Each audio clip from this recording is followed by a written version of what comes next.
finale se prépare avec des Focus WRC, donc qui sont des voitures 4 roues motrices également, mais qui sont avec un moteur turbo. C'est la voiture avec laquelle Marcus Gronholm a terminé second du championnat du monde des rallyes cette année.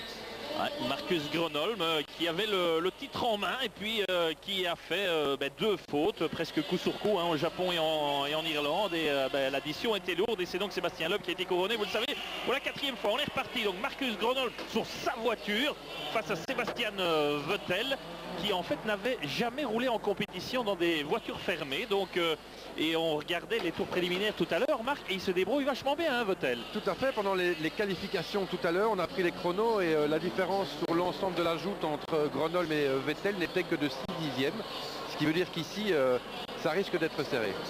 Ouais, Vettel qui disait, vous savez, moi j'ai toujours suivi la Race of Champions à la télévision quand j'étais petit. J'avais 4 ans quand mon équipier Michael Schumacher a commencé en F1 en 1991 et aujourd'hui je me retrouve dans ce stade de Wembley. Alors il y a une petite note importante au niveau règlement, c'est que si on touche un des bas-côtés de la piste, une des barricades, je vais dire, un des rails de protection, eh bien on a une carte jaune et à la 2e touchette, c'est 5 secondes de pénalité. Exactement, on va voir le premier partiel qui va être intéressant et c'est très serré. On a 2 dixièmes seulement entre Marcus Gronholm et Sébastien Vettel. Et donc Vettel qui peut peut-être faire survivre l'Allemagne. Si Gronholm s'impose, c'est 2-0 et c'est la victoire pour la Finlande. Le règlement évolue parfois. Normalement c'est en 2 manches la finale, mais on ne sait jamais. Il y a des années où le règlement a changé, évolué en cours de compétition. Bon, ils vont entamer le dernier tour maintenant. L'écart que l'on voit là n'est pas significatif parce que la piste intérieure est plus longue que l'extérieur. Donc c'est maintenant qu'on va être fixé.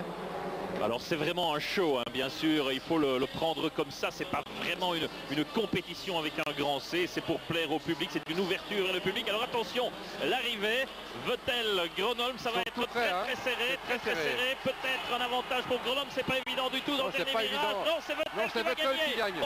Incroyable. Magnifique.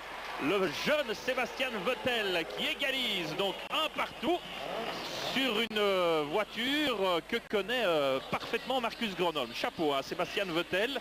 Et donc un but partout, j'allais dire, ici à Wembley. Et donc on aura une belle entre la Finlande et l'Allemagne pour donner la victoire dans cette course internation. Et puis vous le savez, tout à l'heure, il y aura la course individuelle que l'on suivra bien sûr ensemble. Donc, les voitures qu'on voit là, donc les Ford que vous voyez à l'écran, sont avec des pneus terre, mais des pneus tendres. Donc par contre on les a un peu rabaissés parce qu'en version entièrement